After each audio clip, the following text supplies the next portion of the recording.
kecelakaan di Lahat, di mana truk masuk jurang sedalam 6 meter di Kelurahan Pagar Agung, Kecamatan Lahat, Minggu, 10 Oktober 2021. Kapolres Lahat, AKBP Achmat Gusti Hartono Sik, melalui Kapolsek Kota Lahat, Ibtu Irsan Rumsise, membenarkan kejadian tersebut dan 1 orang meninggal dunia. Kejadiannya pagi tadi. 1 orang tewas sementara jenazah korban berada di RSUD Lahat, ungkapnya, Minggu, 10 Oktober 2021.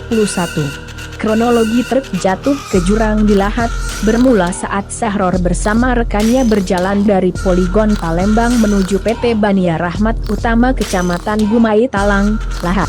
Namun ketika di lokasi tempat kejadian perkara, persisnya di jalan tanjakan, tiba-tiba truk tidak kuat menanjak. Lalu truk kemudian mundur dan akhirnya terbalik ke pinggir jalan dan terguling masuk jurang.